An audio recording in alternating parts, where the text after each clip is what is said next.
Today's speaker, Alan Wallach, is really needs no introduction, but I will do my best. He is officially the Ralph H. Wark Professor of Art and Art History Emeritus and Professor of American Studies Emeritus at the College of William and Mary.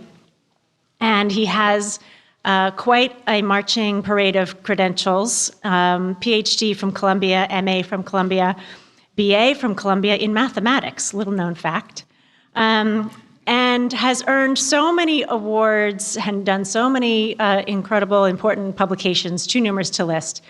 But since you can read about all that online, I will tell the side of Alan that you don't know, which is that around here we consider him to be the patron saint of Thomas Cole. And he knows more about the artist than any living human being.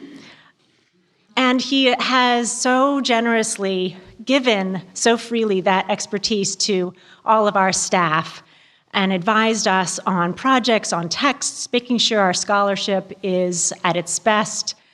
He gives a seminar every year, a week-long seminar to our incoming Thomas Cole Fellows, which is just out of the kindness of his heart, and it just is a perfect introduction for this group of young people that come and live with us and be a part of our staff for a year.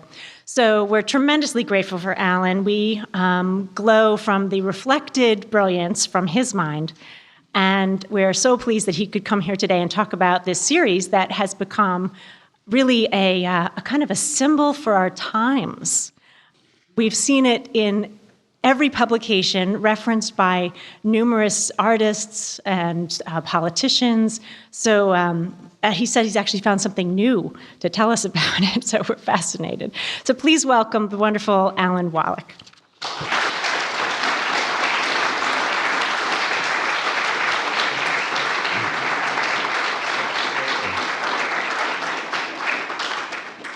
Thank you so much, Betsy, so much. Thank you, Lisa. Thank you, Cole House staff. You're just incredible. Thank you, fellows, for giving me the gift of incredibly stimulating conversations every year. Thank you, audience, for coming out on a storm-tossed day that I think Cole would have enjoyed for its sublimity, if nothing else. My paper is divided into 6 sections, and so you won't feel you're drowning in an endless paper. I will announce the sections as I get to them. I guarantee you the paper is really not endless, and the sections are of varying length. The last section, you should know, is quite short.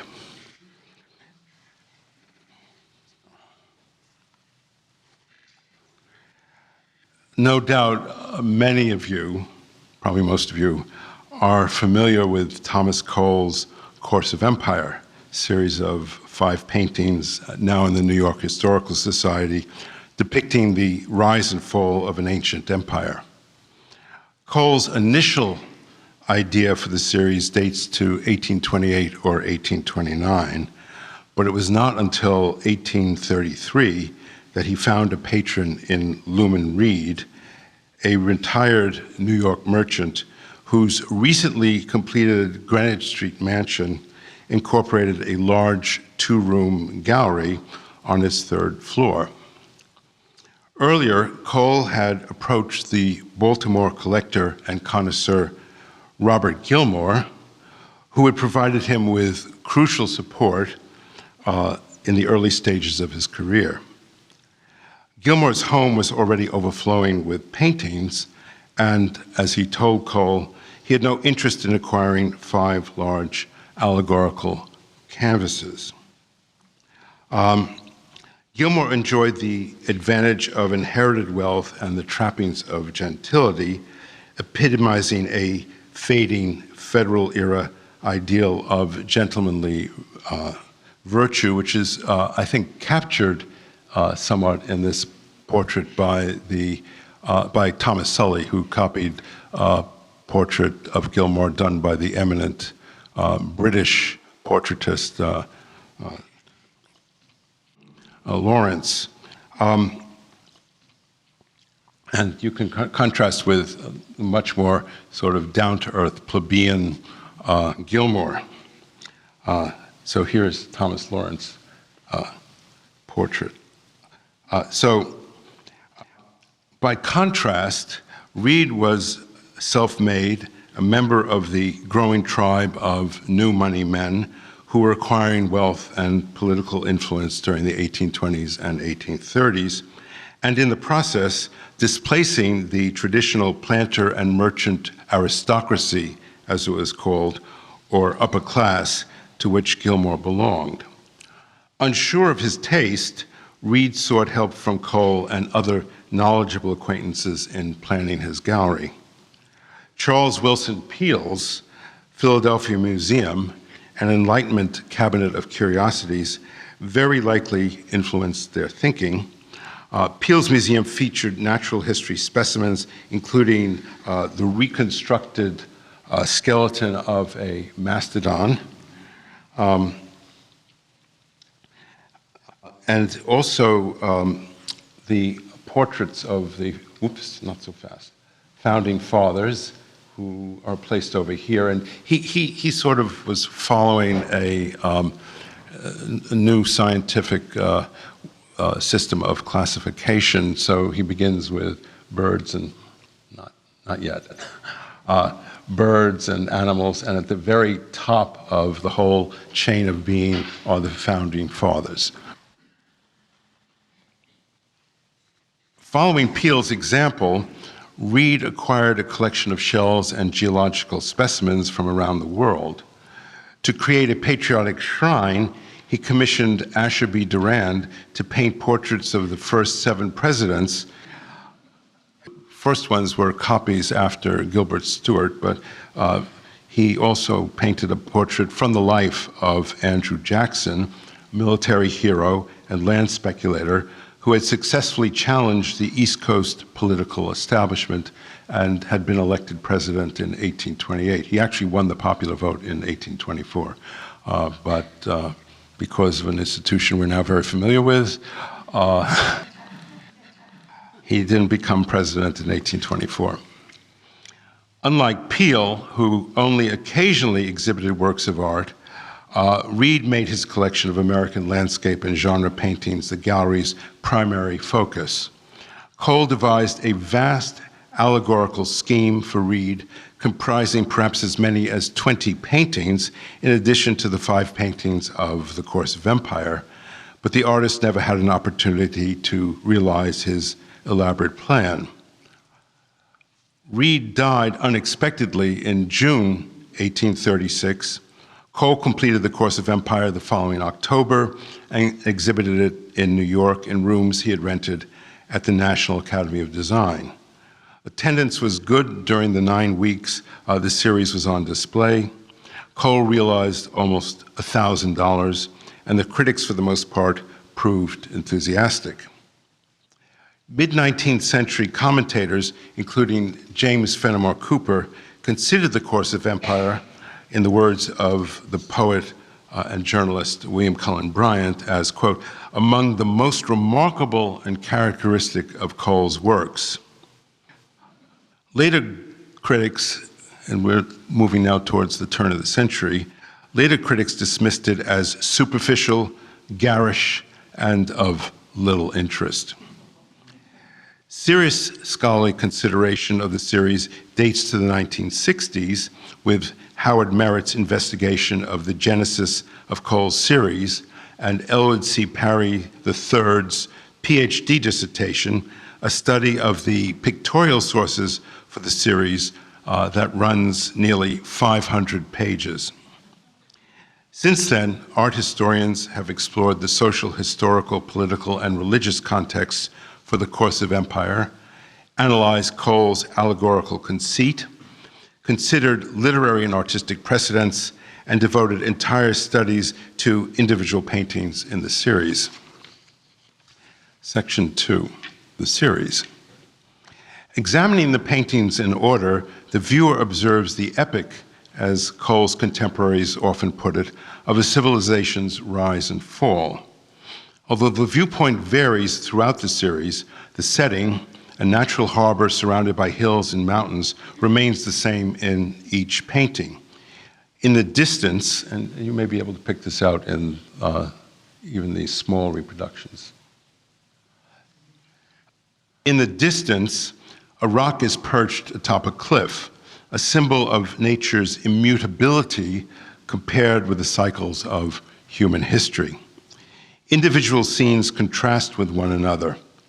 The sublime wilderness of the first painting contrasts with the Claudian pastoral of the second, the noonday glare of the consummation of empire, reminiscent of Claude's port scenes and Turner's Carthage paintings.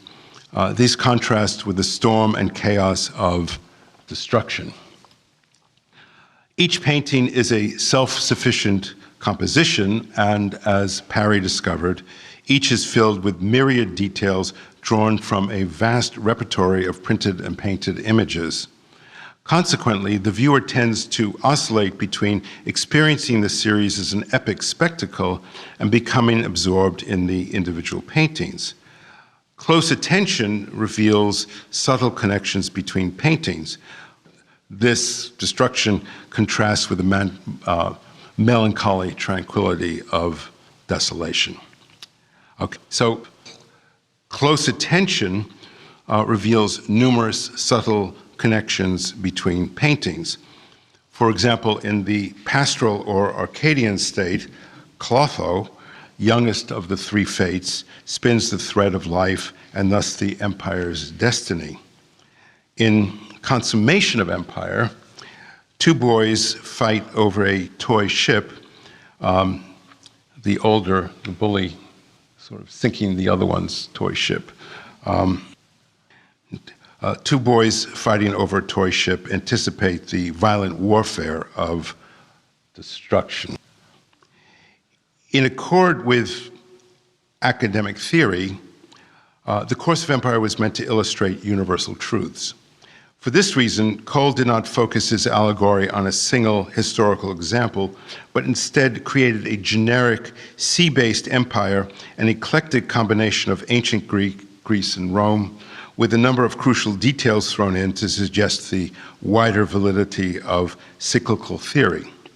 In the savage state, prehistoric European hunters pursue deer, paddle canoes, inhabit teepee-shaped huts, and play lacrosse. In the pastoral or Arcadian state, a Stonehenge-like temple, this is Cole's reconstruction of Stonehenge, which is prominently on a hill in the middle distance of a scene, sits on the prominently on a hill in the middle distance of a scene otherwise filled with references to the art, science, and mythology of ancient Greece. Cole's texts for the series also proclaim the universality of its message. For the series' motto, as he called it, Cole selected a brief excerpt from Byron's Childe Harold that recapitulated the inevitable historical cycle without reference to any particular nation. And it's first freedom and then glory. When that fails, wealth, vice, corruption. And it continues, barbarism at last, and history with all her volumes vast, hath but one page, 'tis better written here. And this is after Childe Harold has toured Italy and contemplated ruins. Romantics love to contemplate ruins, as you know, and the melancholy lessons that they taught, and meditated upon the rise and fall of different empires. So in the end, it's all one page. Yet universality was by no means the entire point. An allegory that simply pictured a general or universal law would have been nothing more than an elaborate restatement of a truism and of little serious interest to either the artist or his contemporaries. To be of any value, Cole's allegory needed to embody a higher truth, a moral relevant to its immediate audience. In this respect, The emphasis Cole placed on the general applicability of cyclical history furnishes an important clue to what he had in mind. The series was not intended to be an abstract lesson in cyclical theory, nor a chauvinist swipe at a supposedly decadent Europe. Rather, it asserted, with all due allegorical discretion, that the United States was not exempt from the workings of history, that it too was subject to the unchanging law of rise and decline. Thus, when it came to choosing a title for the series, Cole opted for a phrase from a poem by Bishop George Berkeley that underscored the idea of an unvarying cycle of imperial rise and decline. Berkeley's 1726 poem, Verses on the Prospect of Planting Arts and Learning in America, he wrote this he was part of a utopian scheme that was heading to Bermuda to build an Indian school and ended up instead in Rhode Island. It's a long story. He eventually went back to Ireland, where he was Anglican Bishop of Cloyne, and became a very important and famous idealist philosopher. Anyway, what he did in this poem, which Cole read sometime between 1834 and 1836, described 5 cycles of imperial rise and fall, with empires moving from east to west, probably Greece, Rome, perhaps Venice, Britain, and finally America. The sequence is sometimes known as the translatio imperii, or the movement of empires from, translation of empires, the movement of empires from east to west. It's impossible to say if Cole expected his audience to recognize the passage from Berkeley's poem, but as far as he was concerned, the words course of empire suited his allegorical purpose. And you'll notice I have the last verse there, and what Berkeley is saying is that this is the last cycle. America is the last cycle. 3, Cole's intentions. What is the meaning of the course of empire? What did Cole hope it would convey to his audience? Here we arrive at a fundamental art historical problem. The meaning of a work of art varies according to the historical, social, and ideological contexts in which it is encountered. In a church, the painting of a Madonna may be the occasion for religious awe or supplication. In a museum, the same painting may be admired for its beauty or the artist's technique. And this is sort of summed up in a little aphorism that art historians sometimes use, and that is, when you take the Madonna out of the church, you take the church out of the Madonna. Meaning ultimately depends on the viewer. Inevitably, different viewers at different times will find different meanings in a work. And one of the hardest things that art historians try to do, often with not too much success, is what is known as reception. That is trying to figure out what people made of works of art at any given time. Like almost any artist, Cole hoped his viewers would understand his intentions, that they would comprehend the universal truth the course of empire was meant to convey, as well its particular lesson for American audiences. However, he believes, as you see, very few will understand the scheme of them, the philosophy there may be in them. This well-known statement is characteristic of the artist, a romantic, and romantics are so often like this. You know, they say, I'm not going to be understood. A romantic who often despaired of his work being properly appreciated. The lessons Cole sought to inculcate can be summed up with one simple question. Why do nations fall? Why is the historical cycle almost inevitable? In the series, Cole offered 2 interrelated answers. Both boil down to a word that has been very much in the news lately, corruption. Next section is called luxury, and I just note that today luxury is ubiquitous signifier for all the things that we enjoy. Indeed, you hardly see an ad for a condominium without having the word luxury welded to it with a hyphen. And but as we'll see, luxury meant something very different in Cole's time. As Cole's notes for the series make clear, the artist believed that luxury was a key factor in the nation's downfall. Cole made the point in the increasingly elaborate descriptions of the series he wrote between 1829 and 1836. In an entry in his list of subjects for pictures, probably dating to 1831, he imagined the empire's rise in 3 stages, with each stage corresponding to a different occupation. The first stage, portrayed in the savage state, is based on what he called the chase, that is, hunting. The second, the pastoral or Arcadian state, on agriculture. Cole described the third state as luxurious. Here the occupation is commerce. In a letter to Robert Gilmore dated 19 January 1832, Cole called the series' third painting the state of luxury. So we have the savage state, the pastoral Arcadian state, and then the state of luxury. In a text he wrote in 1836 to accompany the series exhibition, he no longer used the word luxury to describe the third painting, now titled The Consummation of Empire. However, in the text for Destruction, the fourth painting in the series, he noted, ages may have passed since the scene of glory, that is, consummation, though the decline of nations is generally more rapid than their rise. Luxury has weakened and debased. Thus, on one level, the course of empire can be interpreted as an allegory in which luxury represents one of the 2 principal threats to the nation's survival. By blaming luxury for the empire's downfall, Cole aligned himself with a moralizing tradition originating in Greco-Roman antiquity that pitted the military virtues associated with aristocracy against the corrupting influence of commerce and trade. Luxury was identified with pride, avarice, fraud, envy, vanity, indolence, enervation, voluptuousness, and especially effeminacy. And this is a period long before Me Too or anything like it, or feminism or women's rights. And the worst thing you could say about a man was that he was effeminate.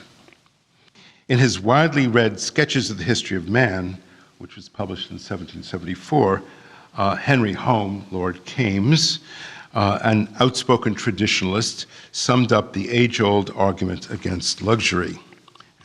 This is a bit of a long quote, so bear with me. Successful commerce is not more advantageous by the wealth and power it immediately bestows than it is hurtful ultimately by introducing luxury and voluptuousness which eradicate patriotism. In the capital of a great monarchy, the poison of opulence is sudden. Because opulence there is seldom acquired by reputable means. The poison of commercial opulence is slow because commerce seldom enriches without industry, sagacity, and fair dealing. But by whatever means acquired, opulence never fails, soon or late, to smother patriotism under sensuality and selfishness. Like Kames, Americans worried about the dangers of luxury.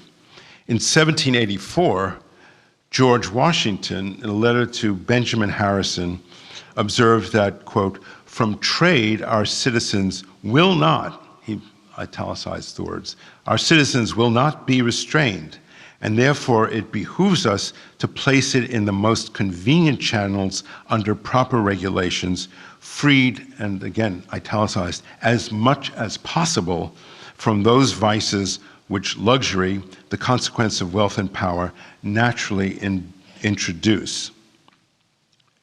7 decades later, in 1853, the Philadelphia clergyman Henry A. Boardman regretted that, quote, the contest for gain in the arena of business is carried forward as a race for ostentation in social life. Luxury is made not the exception, but the rule, end quote. Luxury undermined the individual's, quote, manly energy, rigid self-denial, and lofty virtue, end quote, making him, quote, weak, effeminate, and dwarfish. I don't know where they got dwarfish, but okay. As Stuart Davenport notes, for Boardman and many of his contemporaries, quote, luxury had become licentiousness with grave consequences for both individuals and the nation. If commerce and the wealth it produced were inescapable features of contemporary life, then, as the traditional moralists warned, modern nations were destined to suffer the fate of the great trading empires of the past. This was Cole's position when he conceived the Course of Empire, position he shared with Byron and other romantic anti-modernists. Still, by the 1830s, the ancient aristocratic prejudice against commerce was losing some of its force and credibility in the hyper-commercial world the artist and his patron inhabited. And I think it's a little bit ironic that his patron had made a fortune out of commerce. Beginning in the late 17th centuries, philosophers and political economists, including David Hume and Adam Smith, argued that free trade was a necessary spur to commerce, and that luxury, the inevitable result of commerce, was socially useful and ultimately a force for civilization, since it increased bodily comfort, refined the senses, and furnished employment to numerous craftsmen. Even traditional moralists were obliged to concede that some benefits attached to commerce. Keynes, as you will recall, in his diatribe against luxury, admitted that success in trade required, quote, industry, sagacity, and fair dealing. And if 19th century American clerics like Boardman feared licentiousness and the other evils traditionally associated with luxury, they nonetheless shared with Smith the belief that men had a, quote, natural, this is Smith, desire for wealth.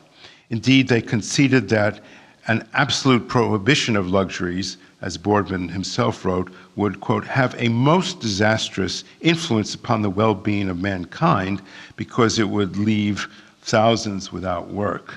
So they're caught entirely on the horns of a dilemma. Philosophers, political economists, as they were called, and religious thinkers wrestled with the meaning of commerce in an effort to come to terms with the reality of a rapidly expanding capitalist economy. However, compared to the American clergymen who are now prepared to acknowledge a need for luxury, Cole appears as an unbending moralist. Identifying with aristocratic tradition, and a point that can't be made too often is that Cole, even in the worst of circumstances, always thought of himself as a gentleman. In other words, somebody with aristocratic values. Cole shared the conservatism of English romantics of an earlier generation like Byron and Turner, who despised commerce and feared its effects. In the Course of Empire, the pastoral or Arcadian state represents the aristocratic ideal, a prosperous republic in which men pursue simple agricultural occupations, for example, sheep herding, and live in harmony with nature and one another. And you might think here a little bit of Jefferson's pastoral dream. Nonetheless, in accord with classic tradition, Cole's pastoral is no timeless utopia, but a moment in a tragic historical cycle. In the pastoral or Arcadian state, boat building, which you see in the background, anticipates the rise of trade and commerce, as well as wars of foreign conquest. The armored soldier, let me see if I can pick him out, I think he's around here, and the two mounted soldiers far left, and they're right over here, while embodying the aristocratic virtue of military discipline, evoke the nation's preparations for conflict. Finally, as Timothy Brigard has observed, the two billy goats butting heads beneath the trees, quote, may have been intended as an example of conflict in nature, presaging the conflict in the ensuing paintings. And there, I don't know whether I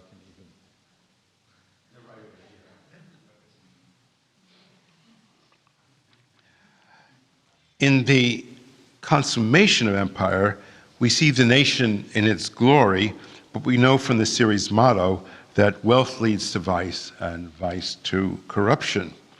Still, it is not wealth in the abstract, but wealth taking the form of luxury that corrupts. Luxury, as Cole wrote in his description of destruction, weakens and debases. Luxury is thus one of the pivots on which the entire tragic cycle turns. In Consummation, Cole depicted the returning conqueror's ceremonial triumph. The conqueror crosses the bridge into the city, seated in a golden chariot pulled by an elephant. His soldiers carry booty on elaborately framed pictures, gilded bronze tripods, and other large silver, gold, and bronze artifacts. Luxury and exoticism go hand in hand. Enslaved Africans guide the elephant pulling the conqueror's chariot. The scene recalls a passage from Livy's History of Rome that Cole very likely had read. Livy describes the introduction of luxury into the city of Rome and the corruption that followed during the consulship of Gnaeus Manlius of Volso around 189 BC, after Volso's triumph in the Galatian Wars. And this is a little bit of a long quotation, so again, please bear with me. This is Livy now. Still, worse things were witnessed among his soldiers every day, for it was through the army serving in Asia that the beginnings of foreign luxury were introduced into the city. He means the city of Rome. These men brought into Rome for the first time bronze couches, costly coverlets, tapestry, and other fabrics, and what was at the time considered gorgeous furniture, pedestal tables, and silver salvers. Banquets were made more attractive by the presence of girls who played on the harp and sang and danced, and by other forms of amusement, and the banquets themselves began to be prepared with greater care and expense. The cook, whom the ancients regarded and treated as the lowest menial, was rising in value, and what had been a servile office, and language is just amazing, what had been a servile office came to be looked upon as a fine art. Still, what met the eye in those days was hardly the germ of the luxury that was coming. So, among other things, Livy is saying, we really are now living in decadent times. Okay. Elsewhere in the same book, Livy recounts how, quote, the pleasures of city life, the ample supply of luxuries furnished by land and sea, the effeminacy of the enemy, and the princely wealth that enriched the Roman armies instead of making them more efficient. So, especially under the command of that same Volso, they became careless and undisciplined, and then suffered defeat at the hands of a more warlike enemy. For conservative moralists, the pleasures of city life, as Livy called them, were always suspect. In 1834, Cole confided in his journal, I never go to the city, and he means the city of New York, I never go to the city without the presentiment of evil.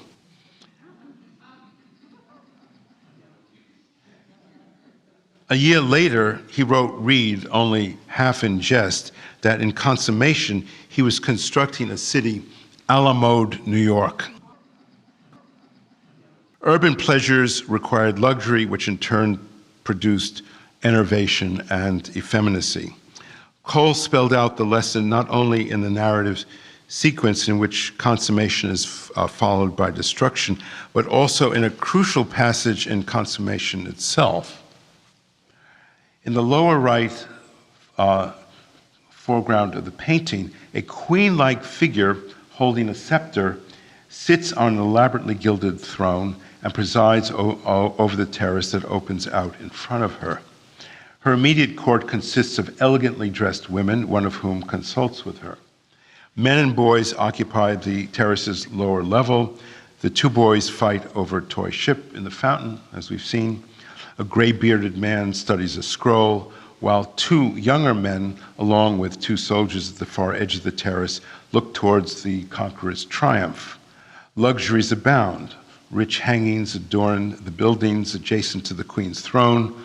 4 giant vases, an ebony table surmounted by a small vase of flowers, and a silver jug provide additional embellishment. A harp with an Egyptian motif lying at the foot of the throne hints at the sensual pleasures of music and the dance.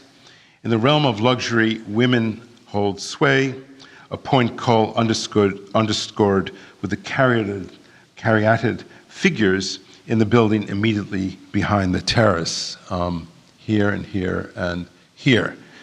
Yet the terrace lies in shadow in contrast to the bright midday sunlight that illuminates the city and the conqueror's triumph and anticipates the darkness and storm of destruction.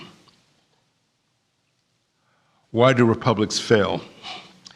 Section 5, democracy. Resorting to the cyclical theory of history, Cole drew upon long-standing traditions of Republican political philosophy. And I can't underline this too much because scholars haven't paid enough attention to it.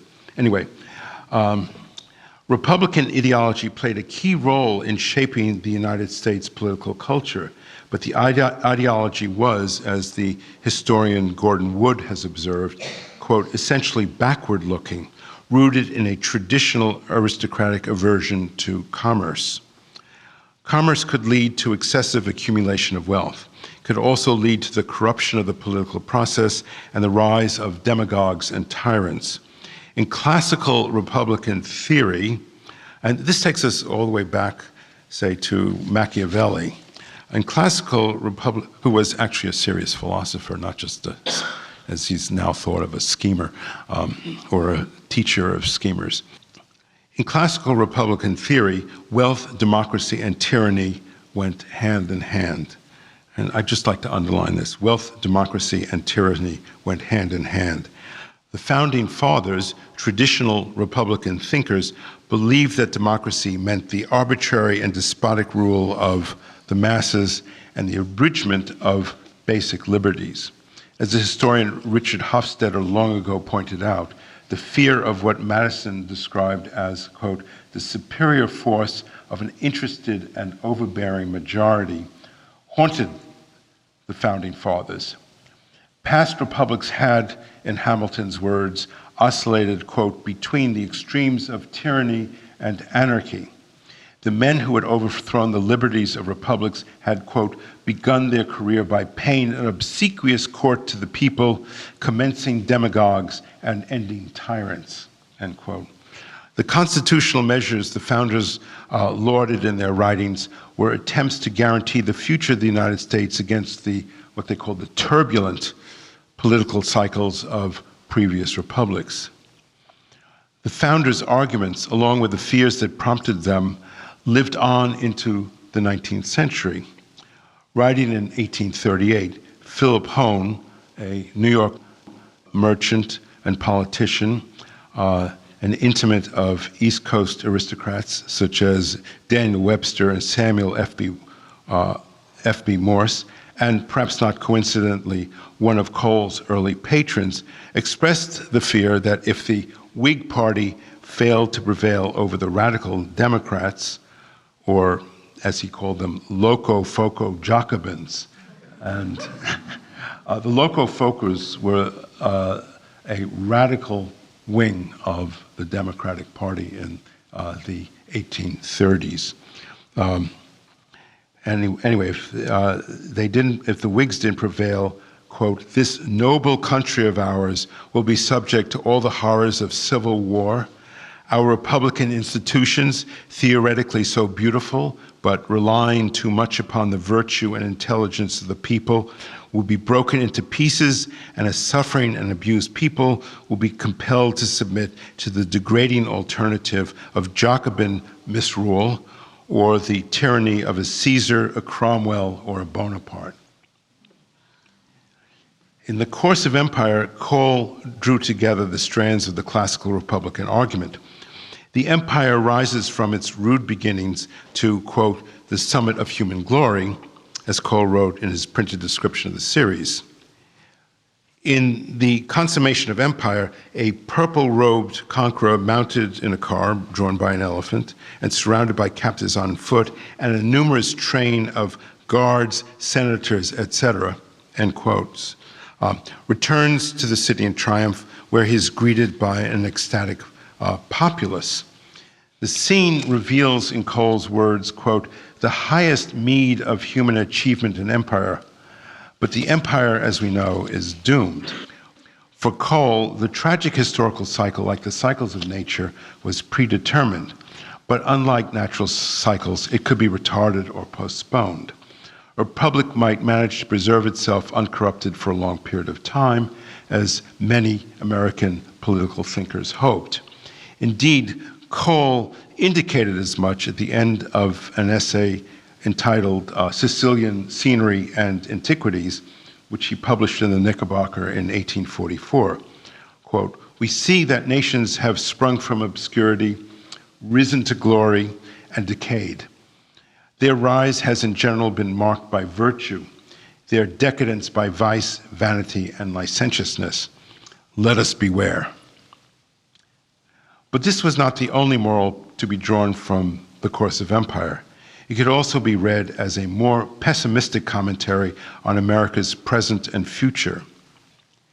In any installation, the consummation of empire, larger than the other paintings in the series, would be central. And this, of course, is the installation that Cole had in mind originally. A viewer confronting the series as a whole would tend to stand along a central axis. You know, we're forced to stand, more or less forces us to stand there. From this vantage point, that is in the center, the two paintings to the left, the savage state and the pastoral Arcadian state, would quite readily be interpreted as representations of the empire's past, while the two paintings to the right, destruction and desolation, would symbolize its future. Moreover, as we have observed, Cole intended the consummation of empire to show the, as he's put it, the summit of human glory, the culminating moment in the nation's rise. Consequently, consummation of empire represents the precise moment in which the empire's fortunes begin to change. The agents of change are themselves present in the picture. In a prospectus he prepared for Lumen Reed, Cole asserted that he intended the consummation of empire to embody all, quote, all that can be combined to show the fullness of prosperity. The empire's wealth, as Cole's Byronic motto suggested, represented one potential source of corruption. A second corrupting force would have been the returning conqueror, who triumphantly enters the city. Crowned with laurels and carrying a palm of victory, he is surrounded, as Cole wrote in his description of the series, by captives on foot and a numerous train of guards and senators, etc. So senators have been totally taken over by the returning conqueror. No footnote. Crowned with laurels, he is the empire's Caesar. And of course, you know, Cole's educated contemporaries would have known Gibbon. They would have thought very much in terms of the rise and fall of the Roman Empire. And of course, Cole's imagery reinforces that. He is the empire's Caesar, a military hero, usurper of republican government, and idol to the multitudes assembled to hail his return.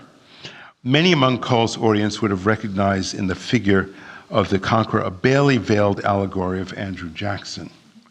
Indeed, as Angela Miller has argued, the course of empire would have been readily understood by Cole's contemporaries as a Whig allegory, an indictment of Jackson, whose imperious and arbitrary style of leadership made him a modern-day Caesar, prepared to manipulate the citizens, in Miller's words, to manipulate the citizens for his own corrupt and self-serving ends.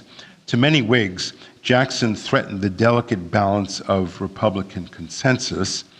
Like Caesar, he set the stage for the triumph of faction, the concentration of power, and the rise of the corrupt imperial state. This is a contemporary cartoon. And Americans didn't talk so much about emperors, but they talked a lot about kings, having within living memory revolted against the king. From the Whiggish or Neo-Federalist, as it might be called, vantage point, the course of empire was dark prophecy. The days of the virtuous republic, represented in the series by the pastoral or Arcadian state, were over. Corruption and tyranny loomed. As for the future, it held only the prospect of decline and the terrors of destruction. What's in a name?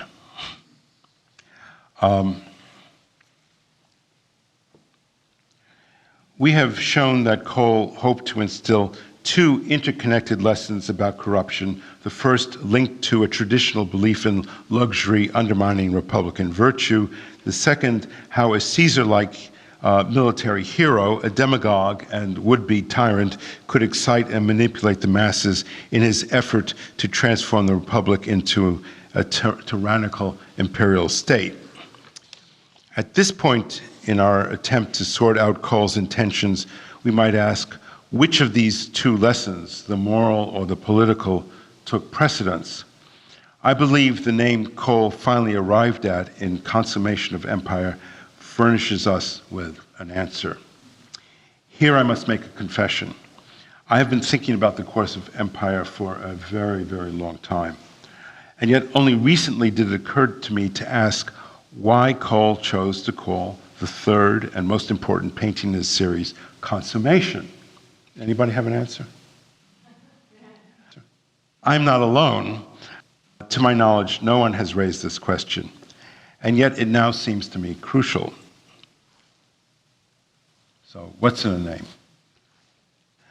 Today, the word consummation seems old-fashioned. If we use it at all, we tend to use it in association with marriage and sex. Cambridge Online Dictionary defines consummation primarily in this sense. Thus, in accord with contemporary usage, this is the word's main meaning. But there is a secondary meaning as well, completeness. We might say that, like the consummation of a marriage, completeness or completion means that there can be no going back. The action is complete. Now, you may remember that Shakespeare has Hamlet use the word consummation in this sense. For a moment, suicide is for Hamlet a consummation devoutly to be wished.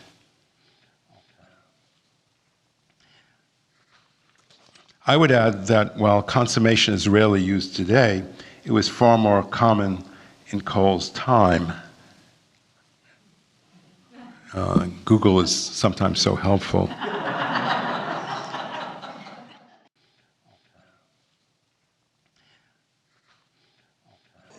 This engram demonstrates that writers were, if you look at the dates, writers were 4 times more likely to employ the word consummation around the time Cole painted The Course of Empire than they are today. Finally, the word points to what we are witnessing in Cole's painting. Here we see the emperor's triumph, the exact moment when the once virtuous republic becomes an empire. In other words, the consummation of empire. Thank you.